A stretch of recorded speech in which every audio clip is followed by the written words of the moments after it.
Our story begins with a purple-haired girl saying with a satisfied look that the feeling was incredible. Then the protagonist asks if she'd like him to use a little more pressure in the massage. In this scene, we see the young man giving a foot massage to the girl in a well-kept room. He explains that her veins are a bit swollen because she must have been walking a lot lately. With that, he warns that he's going to move the energy in her meridians and muscles, and that it might hurt a little. After he finishes, the woman sits up and praises the boy's skills, saying that she will be back. Ludequan then thanks her profusely and says goodbye to the client in a very respectful manner. Right after, an older man appears and congratulates him on securing a regular client. The young man thanks Uncle Jong for letting him work there during his summer vacation. The man says that he never thought a student from such a good college would wash feet, but that the boy has mastered the technique. At that moment, the protagonist looks at his watch and realizes it is already almost 11 o'clock at night. He mentions that he needs to go home to cook for Lingling, and his boss releases him without a problem.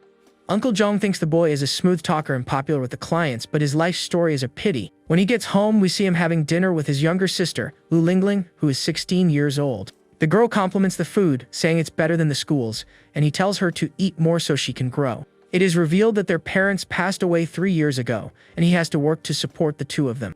His sister says he is the best brother in the world, and he thinks the effort is worth it to see her happy. After dinner, the protagonist goes to take a shower to relax his body a bit. He enjoys the falling water while seeming to reflect on the day's events. From the back, it is possible to see that the young man has a tattoo of a strange plant on his back. Suddenly, a mysterious voice says that it has found the Flower Lord, and our hero turns around, startled. Ludequan freezes, not understanding where the voice he heard during his shower came from. Startled, he ends up letting out a very loud and desperate scream due to the bizarre situation. At that moment, a strong light engulfs him and transports him to a completely unknown place. The protagonist remains silent for an instant, just looking up at the starry sky of the location. He then gets up and wonders what place this is that he was sent to out of the blue. Right after, a girl appears and says that she has finally found the Flower Lord. The young man is confused and doesn't understand why the girl is talking to him that way. Then he says that she has mistaken him for someone else, but the girl says the proof is the sunflower mark on his back. The girl reveals that she checked 98,000 men before finally finding him. The young man asks her not to mess with him and asks once again where they are now. The girl says she is not joking and asks if he hasn't been having heart pains lately. With that, the protagonist is shocked and asks her how she knew something so personal. She explains that every Flower Lord needs to learn how to have good luck with girls or his heart will explode, and that the Flower Luck book is sacred and holds celestial power secrets from thousands of years ago. Pointing at the young man, the girl states with complete certainty that he is the current Flower Lord. Ludequan thinks to himself that he has no interest in taking on this strange position, but he worries about what would happen to his sister Lingling if he ended up passing away. The protagonist then asks the girl how he would go about learning this so-called flower luck. With a smile on her face, the mysterious girl replies that the technique is very easy to learn. The girl warns that she will enter his body and dissolves into bright particles of light. All that energy then transforms into a book called the Flower Luck. The protagonist becomes frantic as he sees the object coming towards him, seemingly to attack him. With that, the light passes straight through the young man's chest before he can react in time. The girl's voice tells him not to worry as the power is absorbed into his body. She promises to help him with girls while a strong, bluish energy envelops him. Suddenly, the young man feels his body growing heavy and everything around him starts to darken. A short time later, the young man finally opens his eyes and wakes up, confused by everything. Upon waking up, he sees his sister Lingling standing over him and asks what she is doing there. The girl then starts to cry with relief upon seeing that her older brother is finally okay. She explains that he passed out in the bathroom, and she thought the worst had happened to him. Lingling asks him to rest and says she will get some clothes so he can get dressed. Sitting on the bed, Ludequan wonders why he suddenly passed out like that. Then he starts to remember the strange girl and all the crazy conversation they had. The hero concludes that he must have dreamed it because he has been very tired lately. While his sister fetches clothes from the closet, he notices that she has really grown quite a bit. Just then, the protagonist feels a strange shock, like lightning, suddenly run through his body. He sees a heart with 100% above her head and doesn't understand anything.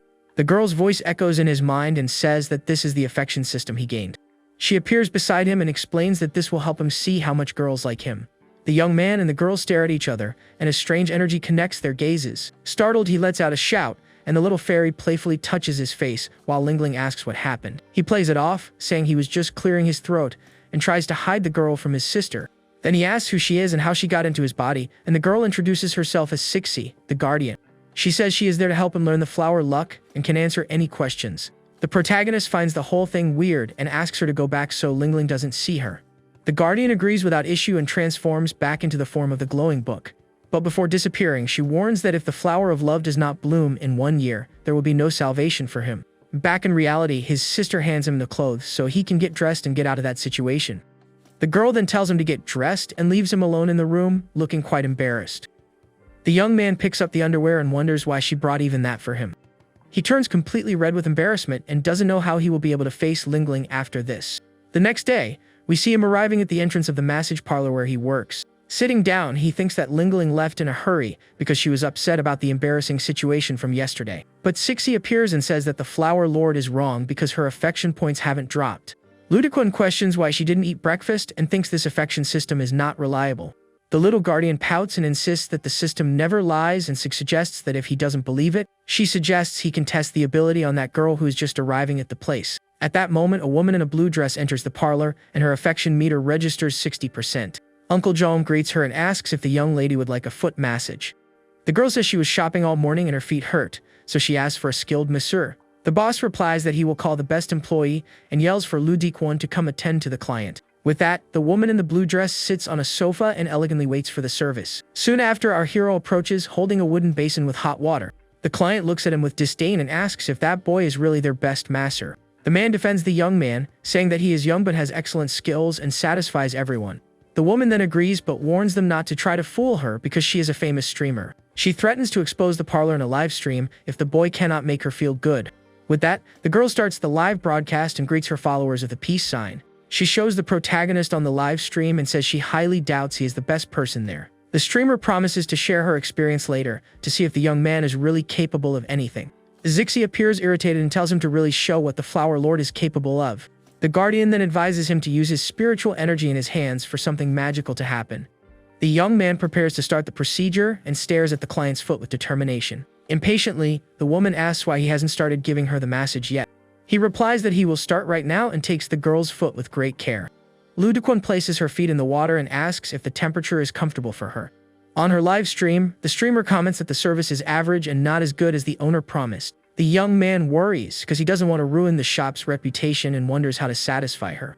He then remembers Sixie's advice about the spiritual energy but doesn't know how to use it. Suddenly, his heart beats faster and the young man concentrates on what he needs to do.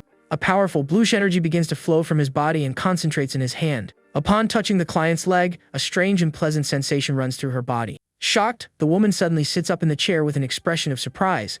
The young man becomes concerned by her reaction and asks if he perhaps hurt her with his touch. But the streamer replies no and asks him to continue the massage immediately. She then wonders why his hands make her feel so comfortable and relieved. The girl clenches her hand tightly, trying to control herself in the face of that incredibly good feeling. Noticing her nervousness, Ludiquan asks the young lady not to be nervous and to relax. He continues the procedure with a serious expression, focused on his work with the client. Just then, her affection meter quickly jumps from 80 to 90%. In a few seconds, the woman's affection reaches the maximum level of 100% love. Shocked by the incredible sensation, the streamer accidentally drops her cell phone on the floor. She feels as if all her stress is going away and she floats in a magical and relaxing space. Seeing the scene, Uncle Jong is left speechless, unable to believe what just happened there. The protagonist smiles and says that he just gave the client a simple foot massage. Later, Shixi asks why he didn't give his number to the girl who asked him for it. The young man says he has his own principles and requirements for a girlfriend that he desires. The Guardian takes a notepad to write down the requirements and he doubts she can help. With a confident smile, the little fairy says that she can certainly help him find someone. Sixie opens a magic book and selects the search filters for the young man's ideal girlfriend. With a tap of the button, the search for the perfect girl for our hero finally begins. The system then shows him a list with the name and age of 4 different girls. The Guardian says that within a radius of 100 meters, there are 4 girls with over 80 charm points. Ludiquan then asks to take a look at the profile of one of the girls named Yi Xiaoying. Her profile shows that she is 21 years old, and her stats are unfortunately very low. Zixi complains that she only has charm and decides to search for a woman who scores over 400 points. With a smile, she says she found a girl who fits the profile just 100 meters away. The protagonist is surprised by the speed with which the little Guardian found the girl. The profile shows Shiakir, 19 years old, with extremely high stats, and he is astonished when he sees her face. The fairy asks if he knows her, and the young man says she is the student council president. The young man tenses up as he remembers who that girl is and asks the Guardian to wait a moment. He turns around and asks if she really said the girl is only 100 meters away from them. At that moment, a red car passes by them, and the girl is in the back seat of the vehicle.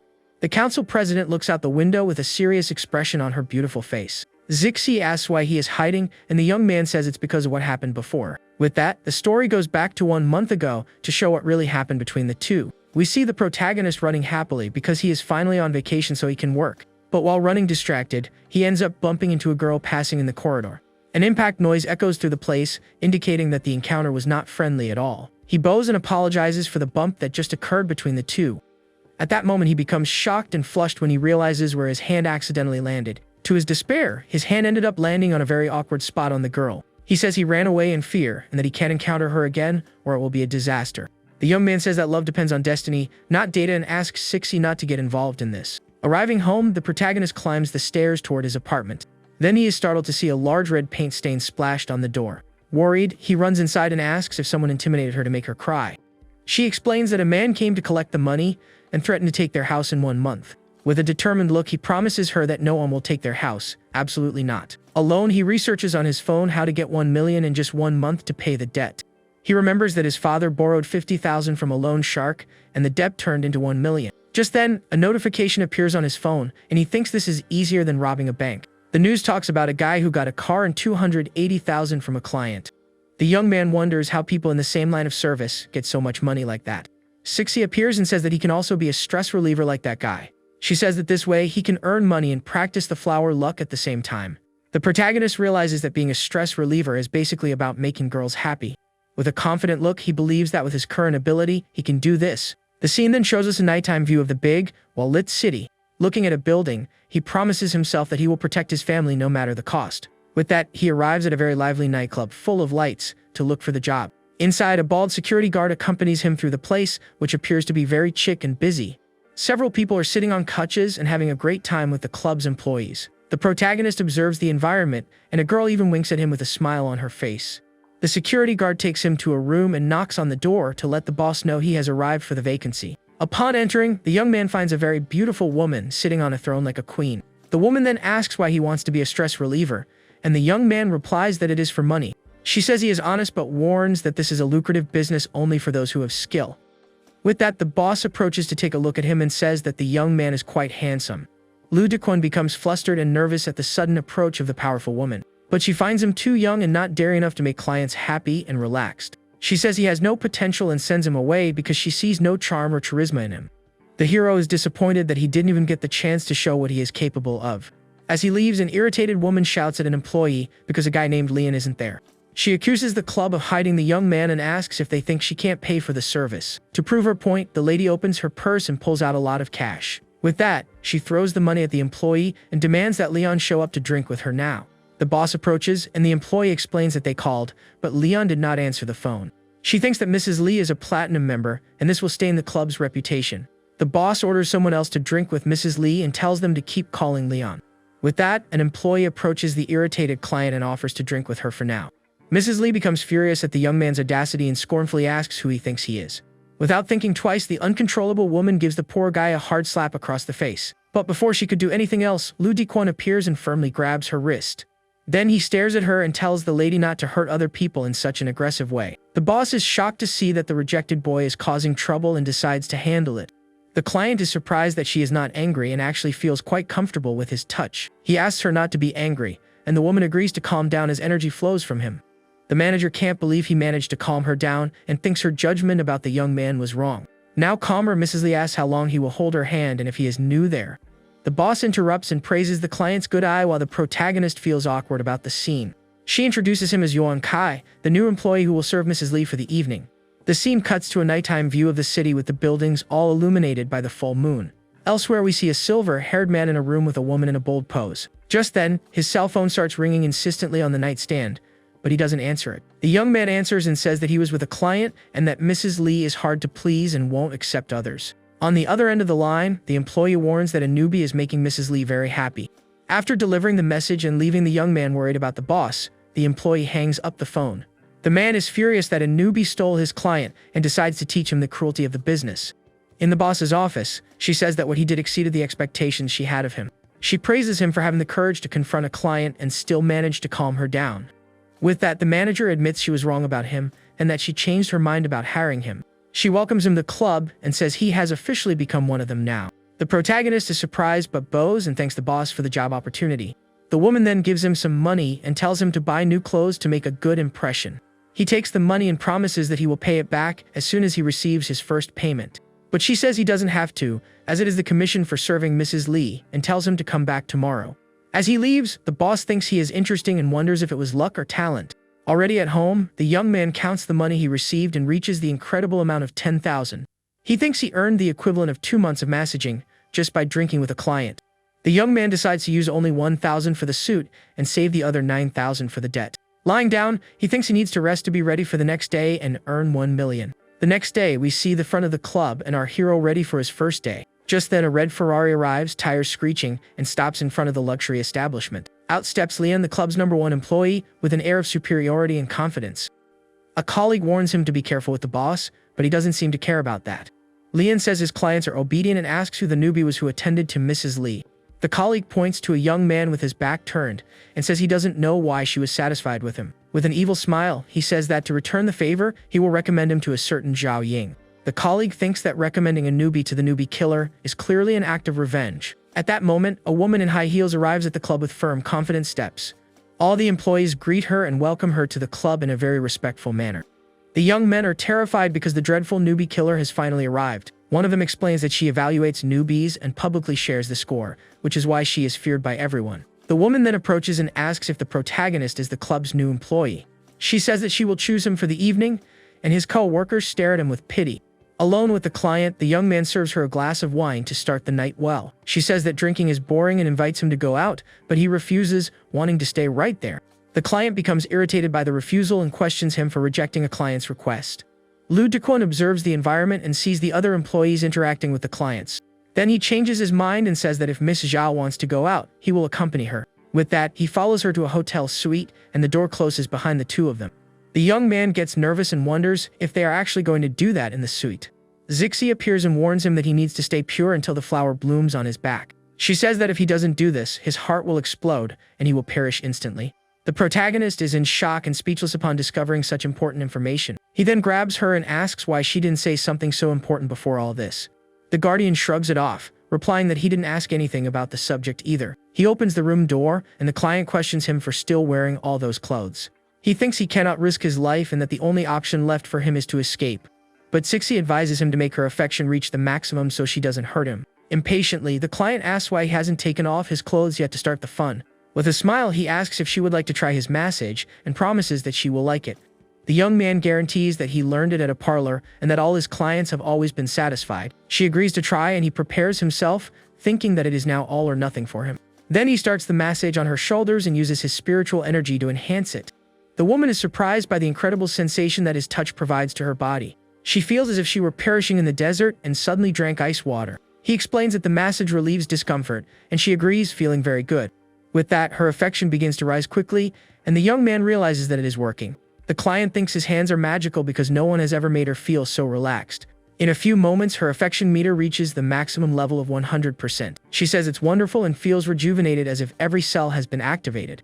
Zixi explains that he pressed a point that made her sleep, which is why she passed out on the bed. The protagonist says he did what he could and leaves the rest to destiny as he leaves the room. The scene then takes us to Schwand University on a sunny and calm day. Two guys inside a car plan to use a trick with a bottle to attract girls. Suddenly, a beautiful girl approaches and takes the bottle off the top of their car. The driver invites her in, but she says that just one bottle is not enough. The driver agrees and says that for a beauty like her, he will give her as many bottles as she wants. With a smile, the beautiful girl accepts the proposal and says she will take the young man's offer. Suddenly, a loud crashing noise startles the two young men who are shocked in the car. Another car hit theirs, and the driver screams desperately when he sees the damage done. With that, the two become furious and realize that the girl actually set them up. The girl then tells her bodyguards to make the two of them and their car disappear from there. She says her name is Shia Kier, and nothing indecent will happen at school while she is president. The young woman thinks that now she needs to deal with the delinquents inside the campus and remembers an attack. With a determined look, she promises that she will find the person responsible and expel him from school. The scene then shows us the student council sign, where the president is working hard.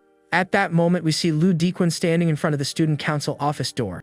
He thinks the student council is the last place he would like to go in the whole school, but he became the person responsible for sports to earn a scholarship and needs to go there to deliver a paper. Now the protagonist realizes that he is walking straight into a trap created by himself. With that, He peeks through the door window and prays that the president is not inside. To his relief, he sees that there is no one in the room and feels much calmer about the situation. Then the young man enters the room and leaves the student list on top of a random table there. He yawns and says he didn't sleep well and that perhaps he will find a place to take a nap. But just as he was about to leave, someone turns the doorknob and he realizes the president has returned. Desperate, the young man thinks he cannot leave now because he doesn't want her to see him at all.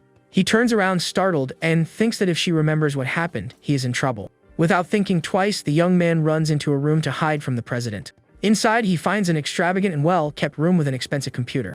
Curious, he picks up a notepad that is on the table to take a look at the content. The notepad has a list of student council tasks for the current academic semester. With that, he realizes that that room probably belongs to the student council president, Shia Kier. From outside, he hears her asking to call the department heads for a meeting. Then the girl pushes the door open and enters the room where the protagonist is hiding. Startled, he ends up knocking the notepad to the floor and runs to hide under the table. She bends down to pick up the notepad and wonders how the object ended up there on the floor. Sitting in the chair, the president begins to read the notepad with a very concentrated expression. Hidden, the young man despairs and wonders why she is reading and not leaving right away. The girl then stands up and walks towards another room with firm and determined steps. The protagonist asks himself relieved if she is finally leaving and leaving him alone. But to his surprise, the president locks the room door so no one can enter. She says that she is very hot and sweaty and needs to change clothes to feel better. The young man screams in desperation because he will have no way to explain himself if he is caught in that situation. With nowhere to go, he hides inside a cabinet while the girl opens the door. She then picks up an item of clothing on a hanger right next to where the young man is hiding. With the clothes in hand, the president closes the cabinet door without noticing the intruder's presence. Hidden in the cabinet, the protagonist thinks that the girl almost scared him to death there. Outside, the president complains about an old dress, and the young man enters total panic.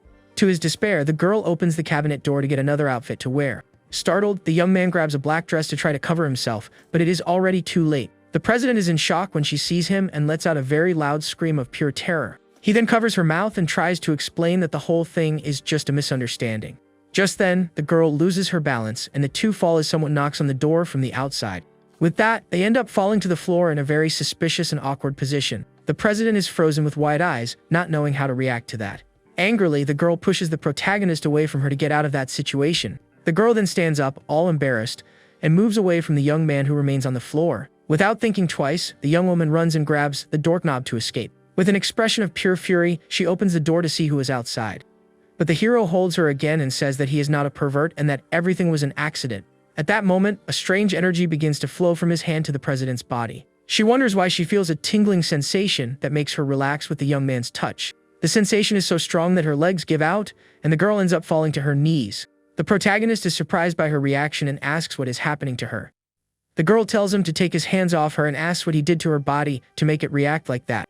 Sixie then appears and warns him not to let go of her because if she screams, he will be caught in the act. From outside, someone knocks on the door and asks what is happening inside. Zixi says he needs to make her affection reach 100 to resolve the situation. With that, the young man apologizes to her and prepares to use his special ability. He then releases his energy, and the girl begins to feel the effects of his power. The president wonders why his hand makes her feel so warm and relaxed. With the pleasant sensation, the girl begins to calm down and becomes less tense with his presence. The protagonist then wonders if this tactic will really work to save him. The people outside prepare to break down the door, and he thinks he is doomed. But the president says everything is fine, explaining that she saw a mouse that has already run away to calm them down. The young man is surprised and asks her why she helped him in that situation. Embarrassed, the girl says she didn't help him, and that she just didn't want them to see her like that.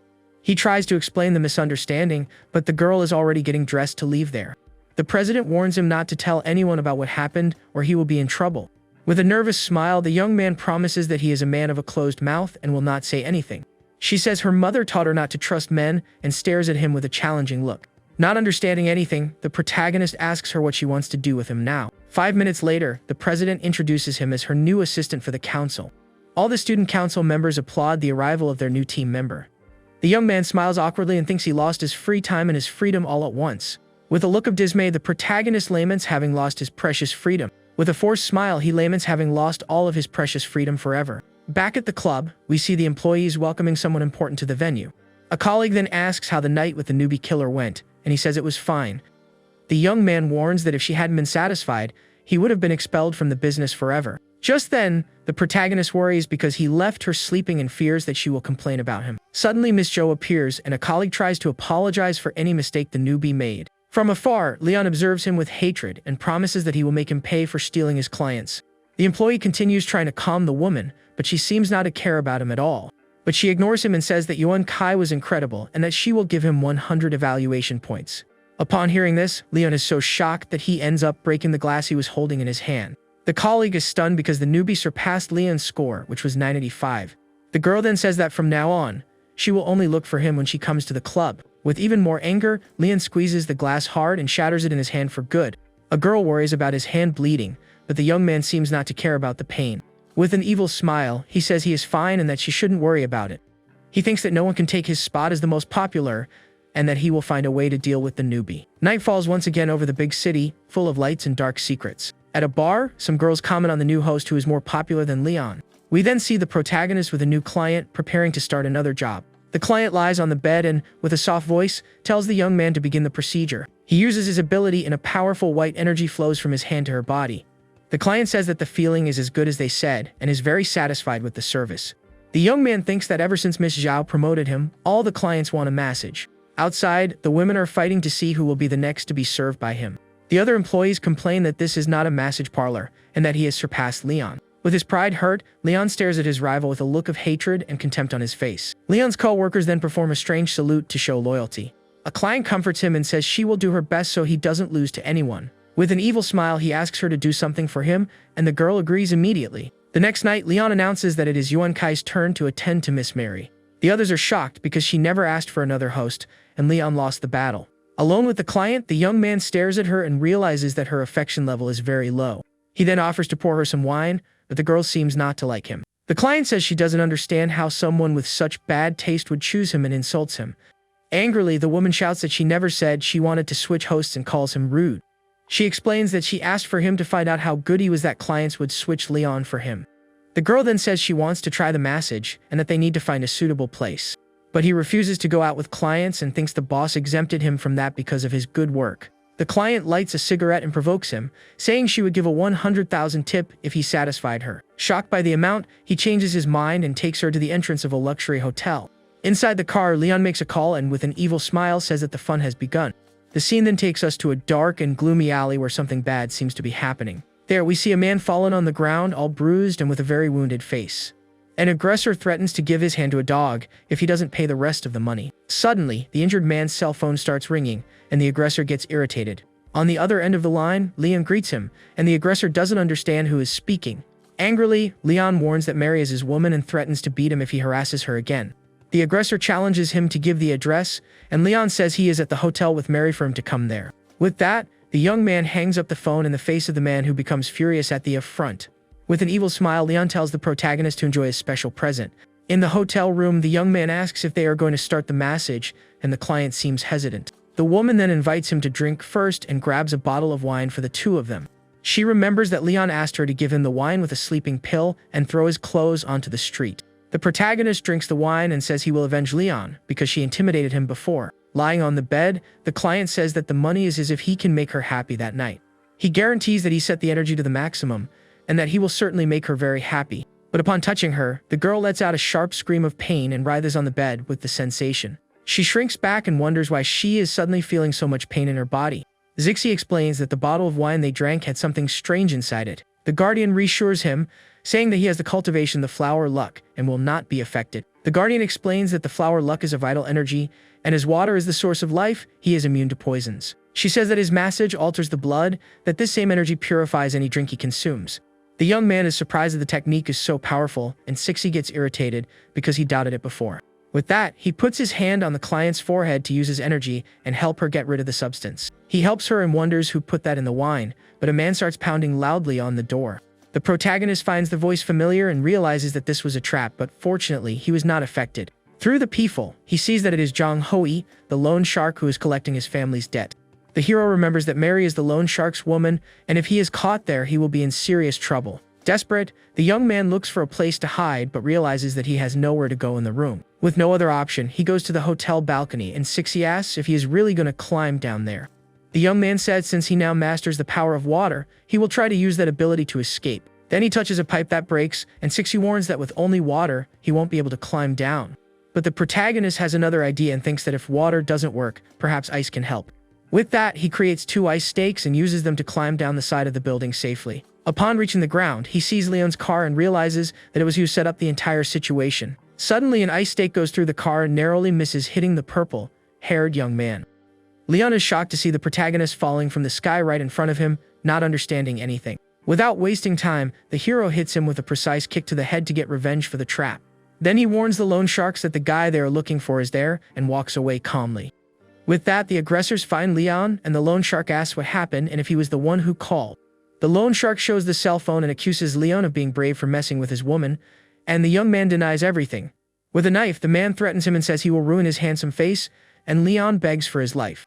The scene changes to the college where some students clean up the area after a sports event. A girl thanks everyone, and since the meeting was a success, she is going to pay for karaoke for the group. The president overhears the conversation, and a young man explains that Lu Dequan asked for time off because he had something to do that night. Angrily, the girl thinks he is so afraid of her that he even asked someone else to tell her he would be absent. She remembers when he held her and wonders why he avoids her if he was so daring before. The girl bites her finger and questions if he has a girlfriend, and if that's why he harasses her and then ignores her. Back at the club, the protagonist hands a letter of resignation to his boss in her office. The woman reads the paper and asks if he is leaving because he is not satisfied with the salary he earns. He explains that he only works there to pay the debt to the loan sharks and that now everything is resolved. The boss says his report was for 1 million and that not even Leon is as good as he is at the job. With that, she tears up the letter and warns that she will not let such an excellent employee leave like that. But the young man says firmly that even if she tears up the paper, he will not change his mind about leaving. The woman then shows the contract and reminds him that if he breaks the agreement, he will have to pay a penalty. She demands 3 million to release him, and the young man realizes that he didn't read the terms when he signed. The manager thinks she will not let her goose that lays the golden eggs leave and tells him to choose. The protagonist says he will work for a while, and that he will leave when he saves up the penalty money. As he turns to leave, the boss calls him and asks him to wait a moment in the room. She says she is under pressure because of him and asks the young man to help her relax, promising to pay. The young man offers to get some wine, but the boss refuses and asks him to give her a massage. The protagonist thinks this is the perfect chance to increase her affection and avoid paying the fine. With that, he begins massaging her shoulders, using his energy to make the woman relaxed.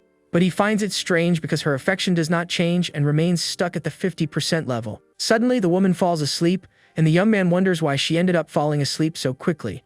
Then he covers her with his jacket and says he was worried that she might catch a cold. The boss then gets up and, with a serious look, tells the young man to go to a place with her now. Meanwhile, the student council president says goodbye to her friends after the fun night of karaoke.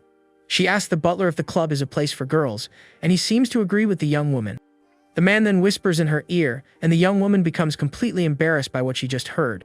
With a red face, the president is furious for having gone to such a strange and inappropriate place. Angrily, the girl slams the car door hard to show her great dissatisfaction. Next, she tells the driver to leave that dirty place as fast as he can. Just then, she sees Lu Dequan leaving the club with the older woman and wonders who that woman is. The young woman is shocked by the scene and wonders if that older woman might be his sponsor. Without thinking twice, the girl tells the driver to stop the car and suddenly gets out of the vehicle. But the car ends up driving away and leaves her alone in the middle of the street with no way to get back home. The driver stops and asks her what happened that made her leave the car in such a strange way. The girl asks him to investigate the young man because she will not let anyone stain the school's reputation. In the car, he asks where they are going, and the boss says she will take him to a client to pay the fine. The scene shows them arriving at the entrance of a very large and imposing psychiatric hospital. The young man asks if the client is a doctor, but the boss says she is actually a patient there. The protagonist is worried because he cannot provide services to patients without the guardian's consent. But the woman reveals that the patient is her sister, and that she is the only legal guardian of the young woman. Inside, a nurse greets them, and the boss asks how her sister has been doing lately. The professional explains that she doesn't communicate and is very hostile towards men, always trying to attack them. As long as she doesn't see men, she is fine, and with that, the manager dismisses the nurse to be alone. The young man says he is not a doctor and that her sister needs real treatment to get better. The boss explains that she has been in treatment for 5 years, but there has been no improvement in her condition. The manager says she doesn't sleep well, but his massage made her relax, and she just wants him to help her sister. He asks how he will massage her, and the woman says she will distract her from the front so he can act from behind. With that, the woman enters the room and approaches her sister, Ting Ting, to talk to her. The manager says she will never give up on her and asks her sister to be strong and not surrender to the illness. While the two talk, the protagonist enters the room in silence to start the plan. But the patient sees him, and her eyes widen with pure terror upon noticing a man's presence there. The boss then hugs her sister to protect her, and tells her not to be afraid because she is there with her. In the midst of the panic, the young woman ends up biting her sister's shoulder hard to defend herself. Seeing the scene, the young man runs and places his hands on her head to use his special ability. A very strong bluish energy flows from his hands and envelopes the patient, who screams at the sensation. Sixie appears and says that that is the black energy of a succubus, and he doesn't understand what that is. The Guardian explains that a succubus is a demon that feeds on the spirit, and is the mortal enemy of the Flower Clan. The scene then shows us a well-lit fashion show stage, full of sound and lighting equipment. Elsewhere, a pink-haired woman says that his colleague not only stole his clients but left him like this. With his face bruised, Leon begs her to help him get rid of the scars so he can get revenge. The pink-haired woman stares at him with a serious look and seems like she will help him with his request. She then approaches the kneeling young man and says with a seductive voice that she is there to heal him. With that, the girl kisses him, and a strange pink energy begins to leave his body and enter hers. After the kiss, the guy collapses to the floor, completely drained of energy and looking worse for wear. On the stage, the woman thinks that all she needs to do is get rid of Leon, and that she cannot lose a catch like the hero. With a smile on her lips, the succubus seems to be planning her next attack against the protagonist. Back at the hospital, Sixie warns him that if he is devoured by the black energy, he will lose himself like the girl. The young man continues using his energy on the patient while Sixie watches him with great concern. The Guardian says that the black energy is powerful but retreated because it couldn't devour him at all. With that, the patient falls asleep, and the manager tells him not to worry because she only fell asleep.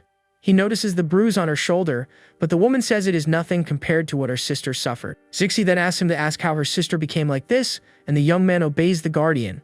Touching the bruise, the manager replies with a sad look that everything was because of a disgusting man.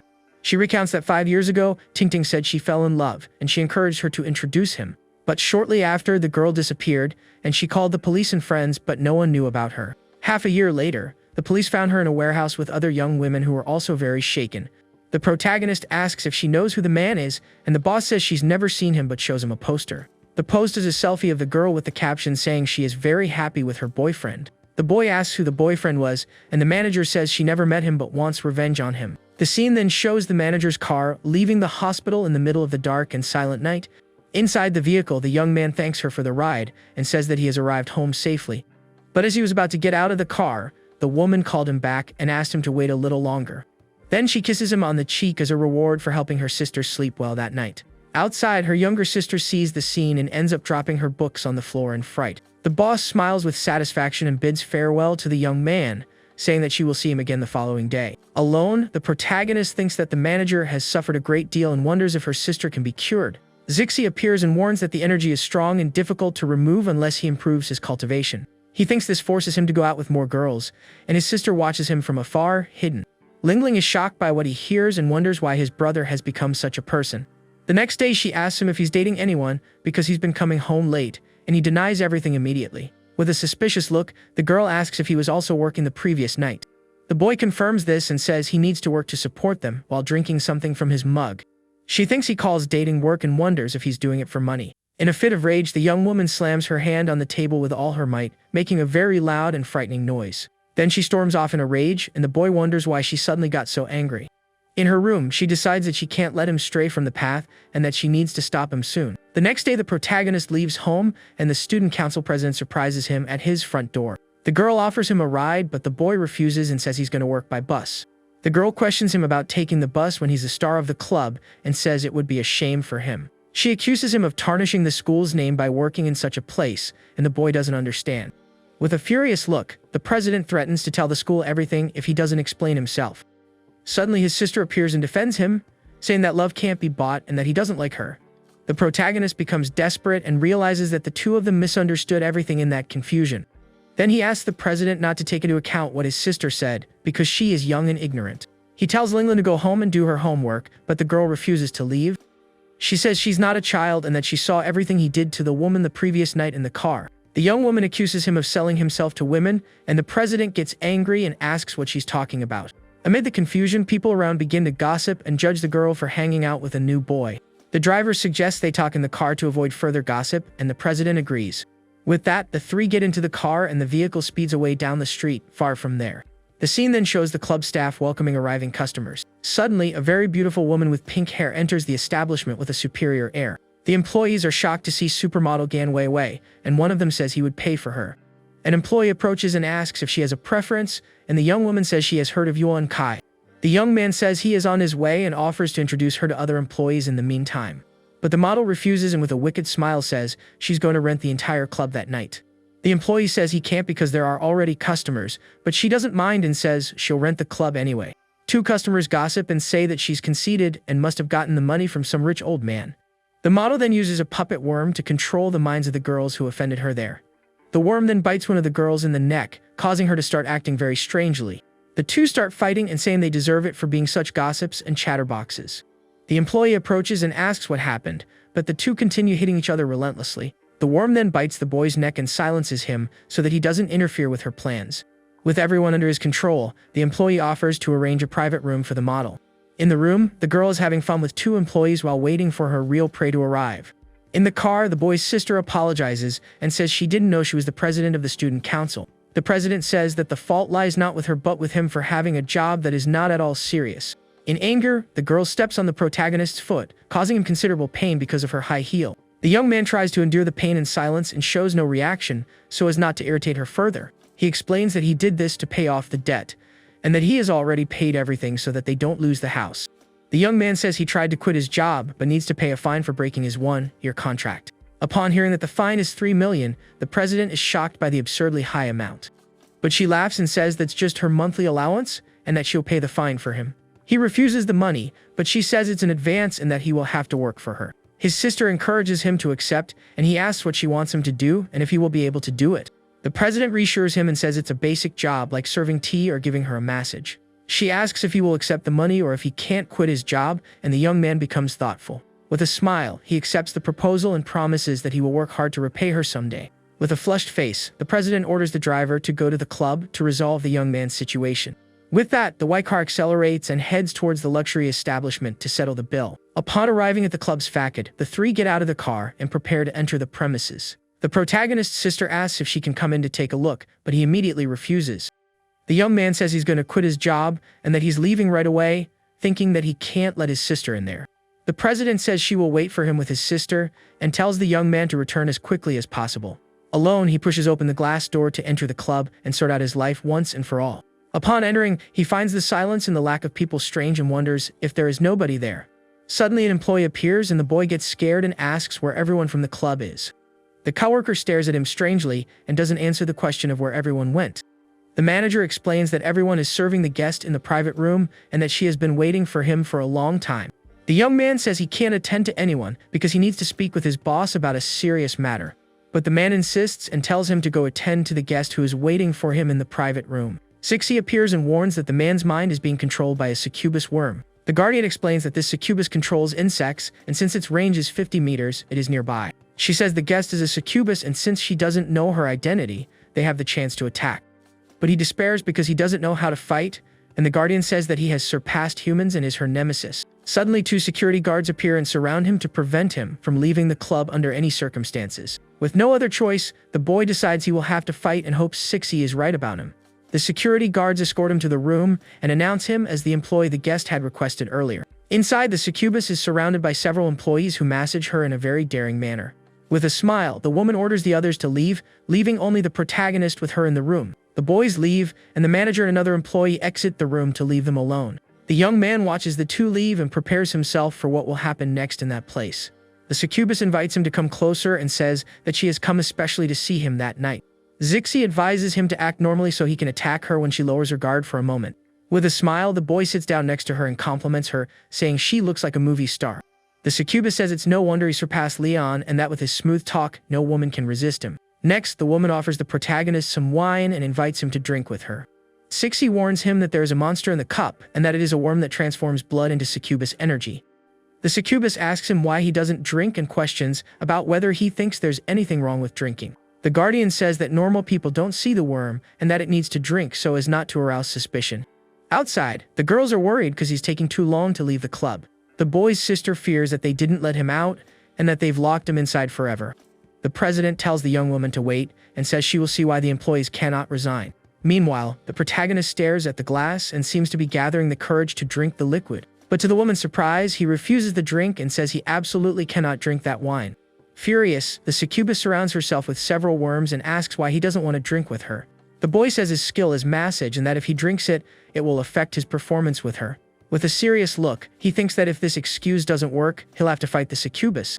The woman agrees to wait and he prepares to begin the procedure while she stares at him. Lying on the sofa, she asks him not to be afraid of hurting her because she likes men with a lot of strength. Zixi warns him that this is his chance to inject energy into her, and the young man promises that he will satisfy her. With that, the succubus lies on her back on the sofa and awaits the massage with a glass of wine beside her. The reflection in the wine glass shows the protagonist concentrating a blue energy in his hands. Upon touching her, the woman suddenly stands up and stares at him with an expression of pure surprise and pain. Lying on the ground, the succubus questions him and angrily asks who he really is to attack her. Zixi appears and introduces him as the Lord of the Flowers, and he finds the presentation quite exaggerated. The woman realized that he is from the Flower clan, the mortal enemy of the succubi, and that she was careless. In anger, she throws a table at the two of them, startling them with the woman's sudden attack. Zixi warns him not to let her escape because succubi puppets are not good at hand-to-hand combat. Without thinking twice, the woman with pink hair runs at high speed to try to escape from there. But the hero catches up to her and strikes her with a precise energy blast to her back to stop her. With the impact, the succubus is thrown forcefully against the wall and falls to the ground badly injured. A little blood trickled from the corner of the woman's mouth, indicating that the blow was quite strong. The guardian says she is injured and that one more blow could finish her off once and for all. With that, the protagonist prepares to deliver the final blow and end the succubus's threat there. Suddenly, the president appears and questions him about hitting a woman like that. The boy is surprised and asks what she is doing there in that dangerous and hostile place. The president rushes to help the fallen woman and promises to take her to the hospital to make sure she is okay. The protagonist yells at her not to go because the woman is dangerous, but it's too late to warn her. With a swift movement, the succubus grabs the president's neck and takes her hostage on the spot. With a wicked smile, the woman uses the girl as a human shield to protect herself from his attack. The young man becomes desperate and says he will let her go if she releases the president right now. The succubus says that he fears for her life and praises him for being a kind-hearted man towards others. Then the woman throws the president towards him, and the boy catches her so she doesn't get hurt. But as he holds her, he realizes that the girl has a knife in her hand, ready to attack him by surprise. With a determined look, he prepares to react to the attack from the president, who is now under control. The protagonist then firmly grabs her hand and prevents her from hitting him with the sharp knife. With a swift movement, he throws the knife away so that she can no longer use it against him. The knife breaks upon hitting the ground forcefully, and the young man gets rid of the weapon that threatened him. The boy then questions the president, asks in an irritated tone what she is doing. With red eyes, the girl stares at him in silence and seems completely out of it. Zixi explains that her mind has been manipulated by the succubus puppet worm that controls her. The guardian reprimands him for not keeping his word and says that he will not leave there today. The succubus tells him to calm down and check on his friend first to buy time in the fight. With scissors to her neck, the president threatens to hurt herself, and the succubus advises her to remain calm. Enraged, the protagonist realizes he has fallen into her trap and that there is nothing he can do now. With the hostage in her hands, the succubus prepares to leave, and the protagonist watches her in silence. Outside, his sister worries about his delay and asks if he has seen the president. She says that the president helped a young woman and got into the car with her, but that she seemed very strange. The boy tells her not to worry, but he thinks the succubus took her, and now he needs to save her. Suddenly, his cell phone rings in his pants pocket, and he answers the mysterious call. A message on the screen tells him to go to a hotel if he wants to save the life of the girl who was taken. Without thinking, he tells his sister to go home and runs off to the location indicated in the message. The young woman becomes suspicious and thinks that he is surely hiding something very serious from her. With that, the protagonist arrives at the Facade of the Triumph Hotel to rescue the president of the student union. He gets into the elevator and presses the button for the 21st floor to go to the correct room. Zixi warns him that it's a trap and that he's heading straight into the succubus's hands. But he says she was taken because of him and that he will save her no matter what the trap is. The boy reveals that he has prepared special weapons and that he will certainly bring her back safely. Zixi worries that the weapons won't work and says he'll think of something else if it goes wrong. Upon reaching the floor, he opens the elevator door and prepares himself for what he will find inside. A man with a ponytail stares at him with a serious expression and a very dark background behind him. The boy asks who he is and prepares for a possible fight with the mysterious man. The man says that the young lady is waiting for him in the room and asks the young man to accompany him there. With that, the man guides him down the hallway and opens the door to one of the luxury hotel rooms. Upon entering, the protagonist sees no one and asks where they are and what happened there. Suddenly, a wall opens and reveals the succubus sitting in an imposing red armchair. Behind her, the student union president is tied up and has her mouth gagged like a helpless hostage. With a whip in her hand, the succubus says that he was quick and that he seems eager to have some fun. In anger, the protagonist tells her to stop stalling and just tell him how he can save her once and for all. The woman says she'll let him go if he jumps out the window, but quickly adds that it's just a joke. She then points to the man with the ponytail and says she will release him if he defeats her in a fight. 6C says that with his cultivation he can knock him down with a punch, but he fears it's a trap. The young man questions how he can know that she will keep her promise to release her after the fight. The succubus says she removed the worm from her, but if she doesn't have fun, she'll use it to train her. Freed from control, the president removes the cloth from her mouth and regains control of her own body. The girl then yells for him to call the police, but the succubus says they can't help her. With a wicked smile, the woman grabs the young woman by the neck and threatens her to be quiet. The man then prepares for the fight and assumes a very professional and serious combat stance. 6 gets annoyed that she underestimates him and says that he can take down a skinny man like himself without effort. But the succubus reveals that he is a former professional boxer and that the fight will not be so easy. The man lunges forward with a quick, powerful punch toward the protagonist, who prepares to retaliate. The boy blocks the blow and thinks that if he were a normal person, his arm would be broken by the force. With a determined look, he counterattacks with a powerful punch towards his opponent. The blow hits him squarely in the face, and the man is thrown backward by the force of the punch's impact. The protagonist is shocked by his own strength and can't believe what he has just done to the man. The man regenerates and several clones of him appear attack the protagonist all at once.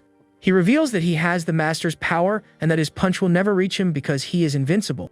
The young man and the president are shocked to see that the man has a giant cockroach on his chest. The succubus laughs and explains that the parasitic cockroach gives its host cockroach reflexes and makes it unbeatable. The protagonist taunts the man, telling him he's a fool for serving a succubus who left him in this state. In anger, the man attacks her and says he doesn't care if she is a god or a demon as long as she strengthens him. His punch hits the protagonist squarely, and the boy doesn't have time to react to the powerful blow. With the impact, he is thrown forcefully against the wall, which breaks from the force of the attack. The president and 6 scream in concern when they see the boy lying injured on the living room floor. Lying on the ground, the hero coughs and says that he is stubborn and blames him for using his unique ability. The succubus warns him to be careful, and the man says he never underestimates any of his opponents. The protagonist then picks up a lighter and lights it with a confident smile on his face. With a lighter in his hand, he begins to set fire to various objects inside the hotel room. The man questions him and asks if his final trick is simply to set fire to the hotel room. Suddenly, the fire alarm system is activated and starts spraying water all over the hotel room. The boy says he would never do anything illegal and that he is a well-behaved university student. The man asks what his purpose is, and the young man calls him a fool for not understanding yet. With a smile, he says that he was actually waiting for the water, not the fire, to attack.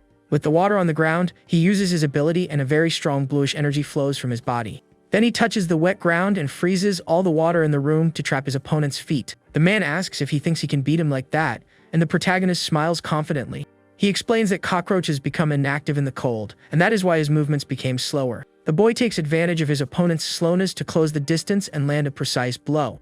Angrily, the man accuses him of using a dirty trick, but the protagonist doesn't seem to care. With a well-aimed punch to the face, he finally manages to knock down his opponent once and for all. The man falls to the frozen ground, and the boy turns to the succubus, who observes him with a serious look. With a smile, he says it wasn't a trick but rather knowledge, and that he should read more in the future. The protagonist points at her and says that he won the fight and that now she needs to release the president. The succubus then untees the girl and sets her free to leave the luxury hotel room. The president runs and hugs him tightly while the boy comforts her and says that everything is all right now. But he notices that she is hugging him too tightly and finds the pretty girl's behavior strange. Suddenly, the succubus appears riding a giant spider and says that the show is just beginning. The boy questions her about breaking her promise, but she laughs and says she didn't promise to free him either. The succubus says she didn't want to merge with the spider, but that it was because of him that she did it. With a serious look, the protagonist says that it's because everyone who saw her like that ended up dying in the end. The woman praises him for being clever, and the giant spider shoots several webs in their direction. The webs bind the boy's legs and arms, rendering him unable to move or fight. The president tries to escape but ends up being caught in the giant spider's web and gets trapped as well. With the two prisoners, the succubus approaches the young man and stares at him with a look of pure malice and desire. The woman then approaches the protagonist and holds him by the chin with a victorious smile on her face. The protagonist stares at her with a serious look and doesn't seem to be afraid of the situation. The succubus asks why he isn't desperately begging for his life right now. He replies that she wouldn't let him go even if he begged, and that it's better to conserve energy. Angrily, the woman says she'll see if he remains indifferent when she opens her chest. With the spider's leg, she lunges to attack him, but the president shouts to stop her in time. The girl becomes desperate and screams no in an attempt to save the life of the boy who is in danger. The protagonist then pulls a spray can from his pocket and sprays it in the succubus's face to defend himself. The woman starts coughing and asks what he threw at her to make her feel so unwell. With a smile, he shows a powerful insecticide that works against any type of insect. The succubus begins to suffer from the effects of the venom, and her body starts to slowly disintegrate. In a few seconds, the woman and the spider dissolve into black smoke and disappear. The boy says with a smile that the seller didn't deceive him, and that the product really worked. Then he approaches the president, who is tied up, and prepares to finally save her. The young man untees her and hugs her to comfort her, saying that now they are safe from danger. But he notices that she is hugging him too tightly and finds the girl's behavior strange. Sixie appears and warns that she doesn't seem well, and that something is wrong there. With a seductive look, the president asks him to hug her tightly and gazes at him with desire. The guardian explains that she was poisoned by the succubus and that she will get lost if she doesn't find an antidote. He remembers his boss's sister and asks how he's going to find the antidote if the succubus is already dead. Sixie says there is a way, but he will need to make some sacrifices to save her. The guardian suggests that he do that with her, but the boy says it's illegal without permission. He refuses her help and says he has already watched videos on the subject and knows what to do. Sixie says that just seeing isn't enough and that he needs help to be safe and hygienic. The protagonist prevents her from approaching and says he can't do anything with her watching him. To save her, the boy bites his own wrist and gives some of his blood for the president to drink. He complains to the guardian for not being clear, and she asks why he misunderstood. The little fairy says that the only way to ensure his health is by taking care of his wounds. He asks if she will be alright, and Sixie says that her blood is pure energy and will make her immune to poisons. The young man asks if there are any side effects, and the guardian says that her blood is the best tonic in the world. But she reveals that after drinking his blood, the president won't be interested in anyone else. Suddenly, the president wakes up startled and screams for them not to kill the boy who is next to her. The young man calms her down, and she asks where the demon is that was going to eat him in front of her in that room. With Zixie's help, he says he got rid of her and that now they are both completely safe. But the girl points upwards and says there's a ghost floating above his head. The guardian gets annoyed at being called a ghost, and the protagonist tries to calm her down to avoid a fight. He asks why she can see her, and Sixie explains that the blood gave her the ability to see spirits. With that, the boy says he will tell everything and explains the situation to the student council president. The young man apologizes for involving her and for being taken by the succubus because of him. The president says that if she hadn't seen it with her own eyes, she would never have believed in succubi in the world. Zixie warns him that there is more than one succubus in the world and that others will continue to appear to him. The boy gets annoyed and asks why he always has to encounter these strange creatures. Zixie explains that he is their natural enemy and that even if they don't seek him out, they always encounter each other. The president offers to help him, but the young man refuses, saying that she is just an ordinary person. He says her intentions are good, but he can't involve her in something so dangerous. The girl insists that she is not afraid of danger, but the boy refuses her request anyway. The guardian says that ordinary people don't fight succubi, but one can become extraordinary through cultivation. With a determined look, the president accepts the proposal immediately so she can help the young man. He covers the guardian's mouth and says he won't let her date multiple men under any circumstances. The little fairy reprimands him and says that she will teach him the Jade Heart Sutra, an ancient technique. With an awkward smile, the protagonist apologizes for misunderstanding the guardian's intention. The boy gets annoyed and says that she shouldn't involve innocent people in their fight in the first place. The president thanks Sixie and promises that she will work hard to eliminate succubi from the world. The young man says that it's not so easy to find succubi and that natural enemies are just a trick. The scene shows us several dark bats flying outside the hotel room window.